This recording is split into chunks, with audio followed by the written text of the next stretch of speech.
What's up everybody, this is DeanoGTO, and today we're going to be quickly running through the 9.22 common test server for World of Tanks, and I'm going to start off with the Object 257 because I actually think this is the most important vehicle to draw attention to at the beginning. So, this vehicle, as you can see, basically looks like an IS-3 that fell into a vise and got squished, lengthwise, and as a result of that got a lot taller looking. So, interesting looking vehicle, and it looks kind of derpy initially until you look at some of the details of this machine. I'm just going to fully upgrade here just so that you can see what exactly it looks like when it's fully upgraded. And here is the top gun on that vehicle. It gets a little shorter than the BL9 actually, so that's an interesting feature. So this machine has 350 turret armor. I didn't exaggerate with that, it actually has 350 turret armor. So in other words, don't shoot the turret. This thing has a monstrous amount of armor on the turret. It's honestly pretty mental.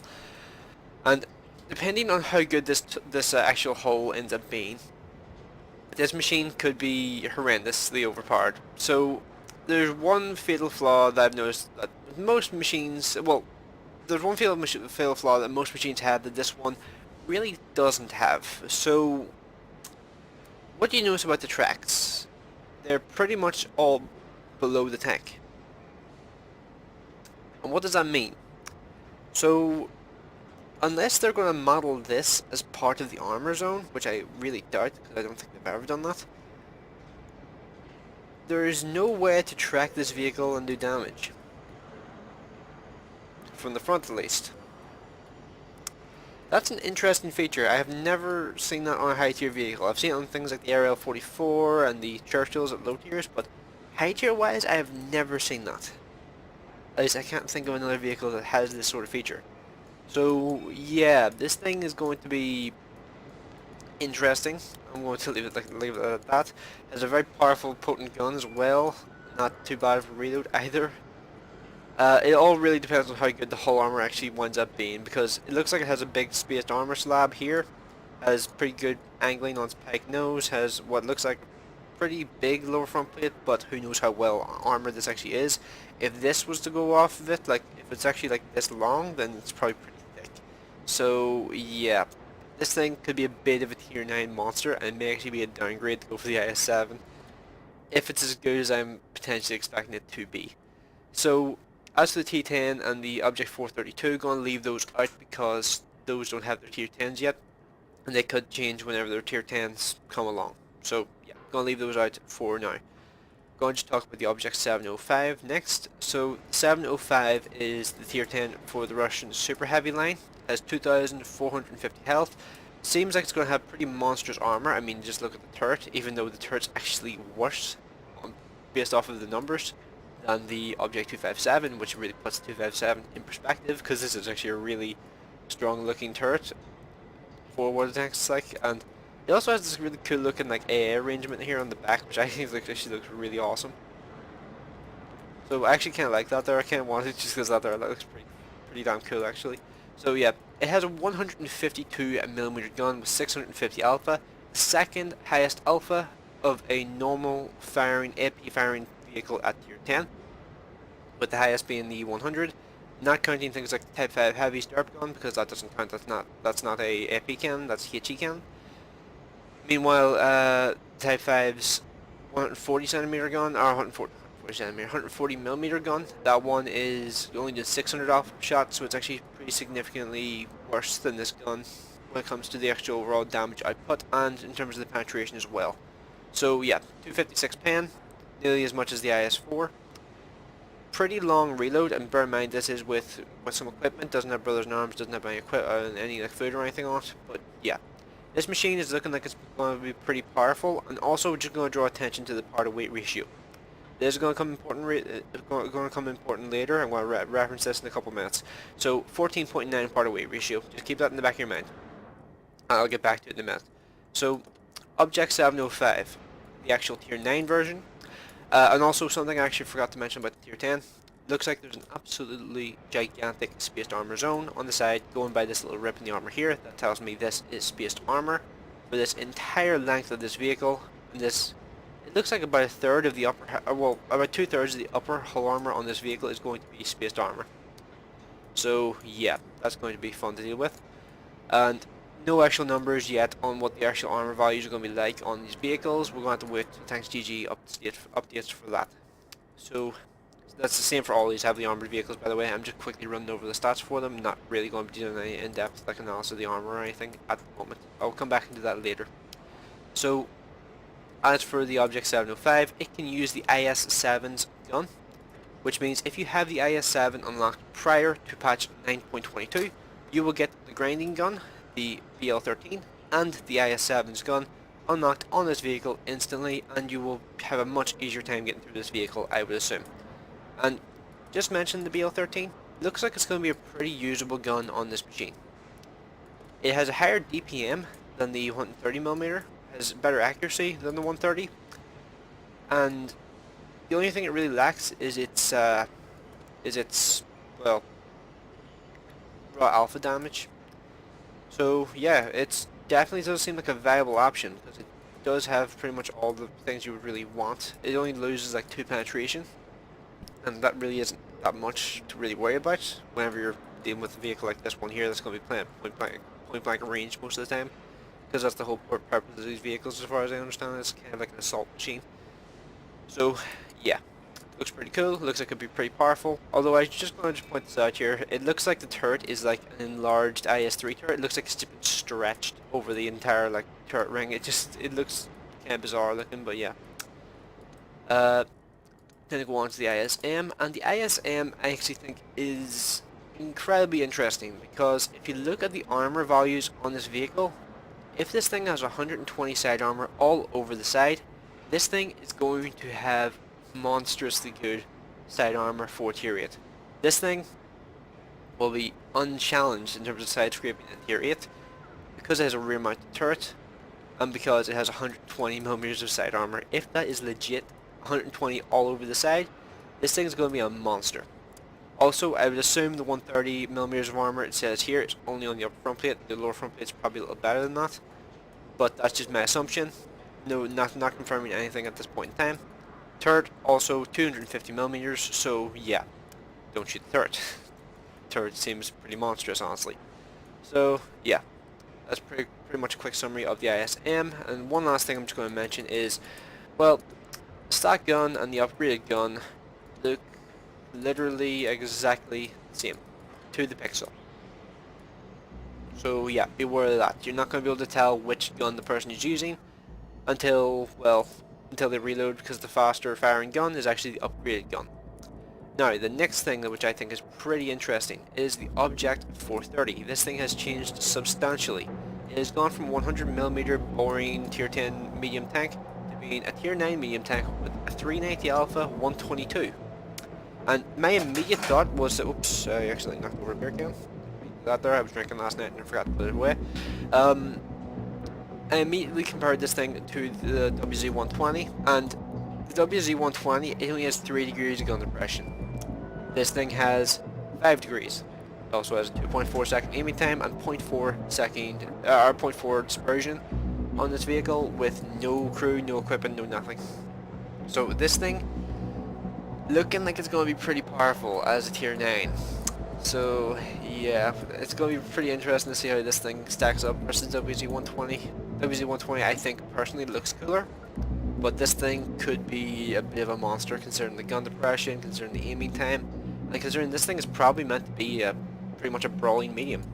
So yeah, and this is the same tier as the T-54 now, so this is going to be the T-54's competition. And I also should just bring attention finally to the penetration. It's 238. And this is the stock gun and the only gun that's available on this tank. So as soon as you unlock this tank, you have the top gun. So yeah, this thing's going to be pretty interesting to see how this actually like turns out. Now, the tier 10, the Object 430U. So something I noticed actually pretty late on looking at this thing's model. You see these lines in the hull here? That looks suspiciously like spaced armor to me. And it looks like this thing could have a V-shaped hull. Yeah, that looks quite a lot like it could be spaced armor to me. That could be kind of annoying. Yeah, so just figured I would point that out, because if this thing has a V-shaped hull, shooting at the side armor could be a bit of a nightmare. So this thing has 5 degrees of gun depression yet again, has a 440 alpha gun instead of a 390 alpha gun, 252 pen, has 2.21 second aiming time, 0.38 accuracy, and a pretty solid DPM of 2700. This thing actually has overall a slightly worse gun than the 121. However, the armor on the Object 430U does seem to be pretty formidable. Like, let's just look at this here. So, just looking at the gun stats, the 121 fires faster, has better penetration, same alpha damage, better accuracy, but significantly worse aiming time. So, yeah, that's just pointing out the difference between these two vehicles there. And let's go back to the 430. So, something I noticed actually kind of later on in looking at this thing is the armor of this thing is pretty damn good. It has 160 armor on the front. If that's the upper front plate and the lower front plate, that's going to be pretty damn good. And this thing's going to be able to tank shots surprisingly well, because that's actually thicker than the front plate on the E75. Just to give you some comparison, and the angle doesn't seem too bad on that. So yeah, and 300mm turret, RIP T62A is what I'm learning, because, well, apparently all the Russians have the best turrets in the game. It does have pretty substantial weak points, but this kind of big MG looking thing is kind of distracting and makes it hard to aim at one of the weak points. So yeah, pretty interesting looking vehicle, looks like it could be a bit of a powerhouse. So yeah, we're going to leave it out on that note. When it comes to the Object 268, which is the final vehicle I have to look at. This thing is a tank destroyer, rear-mounted turret, essentially the Russian Jagdpanzer E100, but instead of having the Jagdpanzer E100 monster alpha gun, this thing instead gets something more akin to a Jagdtiger gun. So, pretty significant change in the overall gameplay because of that. Also, it has a pretty much instantaneous aiming time of 1.92 seconds, however, I'm pretty sure you've also noticed the flaw, 0.4 accuracy.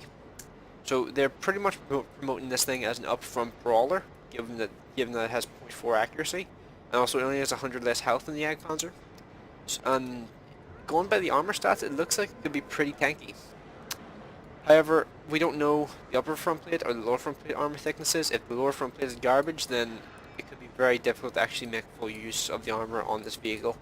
It does have 5 degrees gun depression, but it could be tricky to get in the right circumstance to use that armor if the lower front plate is completely not trash. So yeah, we will have to wait and see. I will make an updated video on all these vehicles later on. Not later on today, probably later on, some point next week. And it still makes me laugh. Look at the state of that gun on that Object 263. What the hell is that? Well, that's a 122mm gun that's equipped on the Object 263 as stock. It looks so weird. It's such a dinky little tiny gun. It just looks so wrong on this machine. It just doesn't look right at all. But yeah, this thing still has 4 degrees gun depression. It looks like I actually am not too familiar with this vehicle just normally in World of Tanks. However, looking at it now in comparison to something like a Jagdtiger, because that's pretty much the closest comparison to this vehicle that I can think of. The Jagdtiger has like a I think it's like 0.4 or more. Hang on, let's just check exactly. 1.4 aim time, or no, let's see, what is that? It's like 1.34. It's a 1.34 rate of fire advantage to the Jagdtiger in comparison to the 263. It's pretty significant, especially when you look at the accuracies between the two. So yeah, pretty significant advantage to the Jagdtiger there. Although the 263, I would guess, is going to be significantly more mobile because Soviet hover tanks, they're notorious. So yeah, this thing seems like it's going to be pretty powerful. Although it's going to look kind of derpy. So we're just going to go to the SU-101. SU-101 is going to be the stalling point for most people in this grind. Do you know why? Well, it has 4 guns you have to go through. You have the stock gun, which is shared with this tank, but it's a stock gun, so you get it automatically. This gun here, oh would you look, that's unique to this tank. This gun here, oh would you look, that's unique to this tank. And this gun here is the gun that's shared with the 263. Well, that's going to be fun to grind through. You have to grind through 3 separate guns. This one costs 19,400. This one costs 46,000. Then this one here costs 64,000. That's going to be a nightmare. I'm sorry, like, good luck to you if you're going down this line. Personally, nah. Nah, I'm not doing that. Screw that shit. But yeah. You may recall I asked you to remember the 14.9 part of weight ratio of the Object 705. Just going back to the Object 430 here. Look at the specific part on this thing. This is a tier 10 medium. If the Object 705 and this thing had exactly the same ground resistance stats, the 705 would accelerate this thing. However, I don't think Wargaming is going to be stupid enough to do that. If they did that, there would be uproar. So, yeah. I just thought that was pretty hilarious that a tier 10 medium has a significantly, like, has a 0.7 worse part of weight ratio than a heavy tank. And I think actually all of them have pretty terrible part of weight ratios from memory, 16. It's not actually that bad, and this thing here has 15.55, so they do still have better part of weight ratios than the Object 705. However, yeah, it's pretty hilarious that this thing has a better part of weight ratio than tier 10 medium. So, yeah. That's pretty much everything. I will make an update video going over all the armor models of all the different vehicles in the Russian tank tree well, coming up in the next patch. That will come up at some point next week. And yeah, I think that's pretty much everything for now. So thanks for watching. Let me know what you guys think in the comment section below, and I will see you in the next one.